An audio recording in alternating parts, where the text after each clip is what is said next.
बुखारी साहब, ये जो केस हम रोज़ाना लाइव देख रहे होते हैं, तकरीबन रोज़ाना ही आप समझें, आपकी नज़र में ऊंट किस करवट बैठता हुआ नज़र आ रहा है? आपका लीगल ओपिनियन इस पे यकीनन हम पहले सुन चुके हैं कि सीट्स पीटीआई को मिलनी चाहिए सुप्रीम कोर्ट के फैसले के मुताबिक, लेकिन ये सारे लाइव ब्रॉडकास्ट देख रहे होते हैं आप, तो आज की ब्रॉडकास्ट देखने के बाद आप किस रिजल्ट पे पहुंचे बुखारी साहब?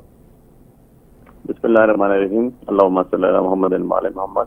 बहुत शुक्रिया आपका जी साहब। देखें, बड़ी सिंपल सी चीज़ है। मैं तो as a student of law और एक सियासी वर्कर होने के नाते एक चीज़ तो बड़ा क्लियर जानता हूँ, और आपने जिन लोगों ने और आप लोगों ने बिलखसूस जिन्होंने ये सारी प्रोसीडिंग्स देखी जो सुप्रीम कोर्ट में चल रही हैं, ये बेसिकली रिव्यू पिटीशन है जो ईसीपी ने रिव्यू पिटीशन डाली, जो स्पेसिफिकली स्पेशल सीट्स के हवाले से थी। अब मेरे लिए तो ये पहली दफा मैंने देखा है कि रिव्यू पिटीशन में इस तरह बहस हुई है जिस तरह कोई अपीलेट कोर्ट में बहस होती है, और ये कोई अपील नहीं थी। ये कोई कॉन्स्टिट्यूशनली आप देखें तो हम सिर्फ रिव्यू में जा सकते हैं, और रिव्यू में आप सिर्फ और सिर्फ लीगल एम्बिग्विटीज होती हैं जो उसको दूर करने के लिए जा सकते हैं। वैसे तो एक ट्रेडिशन भी था और रूल्स में भी थे सुप्रीम कोर्ट के रूल्स में से कबल कि आपको अगर रिव्यू करना पड़े तो आपको कौंसल चेंज करने की इजाजत भी नहीं होती थी, और आपको ये होता था कि अगर कौंसल चेंज करना है तो पहले परमिशन लेनी पड़ती थी। बट जहां पर 26वीं अमेंडमेंट ने हर चीज तहस नहस कर दी, तो वहां पर ये भी हमें देखने को आज दिन मिला कि रिव्यू के अंदर ऐसे बहस हो रही है, इस तरह बहस हो रही है जैसे पूरा फ्रेश केस में बहस होती है। और मैं पहले आपको एक चीज बताऊं, तो मुझे बड़ी हैरत भी हुई इसके ऊपर कि वो जजेस हमारे इस मैच में ऐसे बैठे हैं जो काजी फायद ईसा के साथ उस मैच में मौजूद थे जिसके हमसे बल्ले का निशान लिया गया। हम तो खुद कहीं देर से पेपर लेके बैठे थे ना, 2 बजे तक बैठे रहे, हमें यहाँ रोज दिन पैर खुशवार किया रखा, पुलिस उठाई रखी, हमें बिठाई रखा। इशू ये है कि उन 2 जजेस ने भी क्वेश्चन किया कि क्यों हुआ, कैसे हुआ, क्या हो रहा है, जो उस बेंच का हिस्सा थे जिन्होंने हमसे बल्ले का निशान लिया।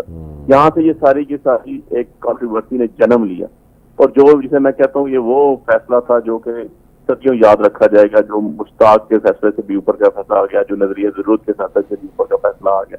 तो ये एक ऐसा फैसला है जो तारीख में सारी जिंदगी जो है इसको भुलाया कभी भी नहीं जाएगा, जो इतनी बड़ी नाइंसाफी लोगों के साथ हुई।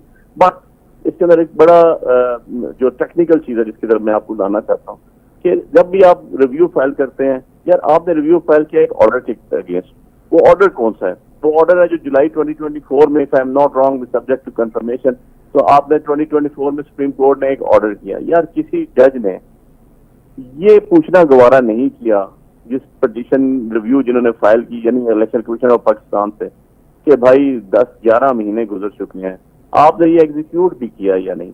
सही होगा या गलत होगा, एग्जीक्यूट तो करना चाहिए था ना सुप्रीम कोर्ट का ऑर्डर।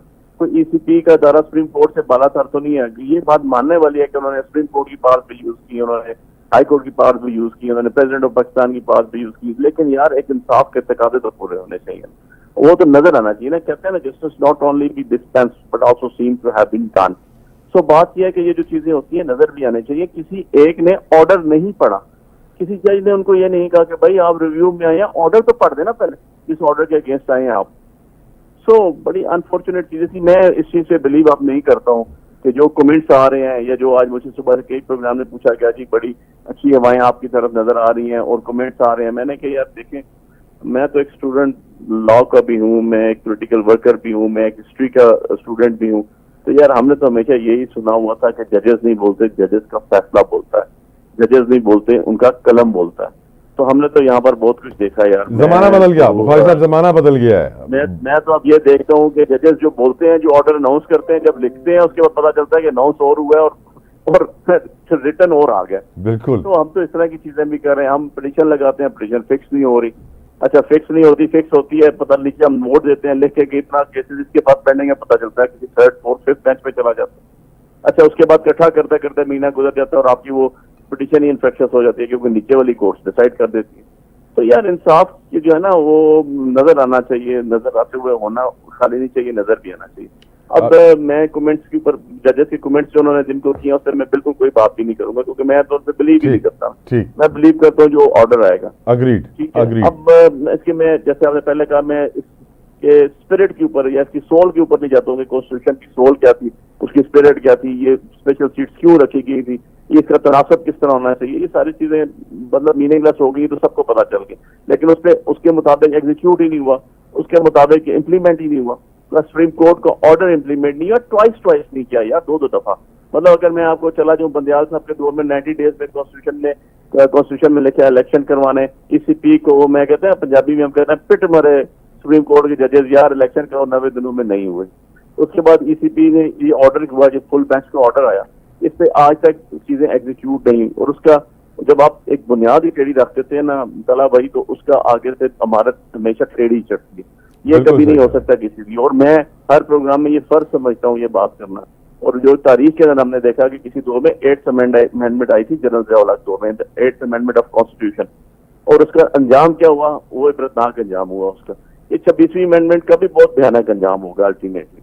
और लास्ट बट नॉट लीस्ट, मैं एक चीज और आपसे ये कहता चलूँ, मैं लाजम समझता हूँ ये चीज भी कहना कि देखिए हमारे एज अ मुसलमान, एज अ सोशली, रिलीजियसली या एज अ पाकिस्तानी, हम पे सबसे बड़ी किताब कुरान पाक है जो बाइंडिंग है हमारी, बेशक, ठीक है, जो सुनहरे असूल है उसके वो हमें अडॉप्ट करने हैं। और उसके बाद हमारा कॉन्स्टिट्यूशन ऑफ पाकिस्तान है, जिसका प्रेमेबल ये है कि ये ऑब्जेक्टिव रेजोल्यूशन जो होगा कि कोई कानून ऐसा नहीं बनाया जाएगा जो अल्लाह और उसके रसूल के कानून के खिलाफ हो। अब बात यह है कि आपने उसके बाद जो लॉज अमेंड किए, या मैं आसान लफ्जों में कहूँ, यार आपके सामने हम जीत के बैठे हुए, आपने लोगों की इमारतों में खयानत कर दी, 50,000 वोटों से हम जीते, उठा के पैर फेंका आपने बंदूक के जोर और जाली लोगों को अंदर बिठा दिया। यार क्या आपका जस्टिफिकेशन है? आपने रात को 11 बजे बल्ले का निशान ले लिया, 10 लोगों के ऊपर, 10 लोग, जो 9 के 10 लोग पेश हुए थे सुप्रीम कोर्ट में। तो मैं आज पूछ तो सकता हूँ ना तल्ला भाई, वो कौन है नूरीन भाई? वो कौन से 10 बंदे? उन्होंने इलेक्शन भी लड़ा पाकिस्तान में या नहीं लड़ा? वो आए कहाँ से, कहाँ चले गए? आपने 10 बंदों के कहने में 25 करोड़ अवाम के जो है उनके राइट बुखारी साहब, निशान ही नहीं दिया यार। बुखारी साहब आज स्पेशल सीट के हवाले से मैं आ जाता हूँ। स्पेशल सीट के ऊपर यार एक चीज आया, वो एग्जीक्यूट नहीं हुआ, और जिन जजेस ने क्या वो आज उसके ऊपर पूछ रहे हैं, वो ऐसे बहस सुन रहे हैं। मैं देखिए, मैं वापस लीगल टर्म पे आ गया हूँ, वो ऐसे बहस सुन रहे हैं जैसे कोई फ्रेश केस सुन रहे हैं यार।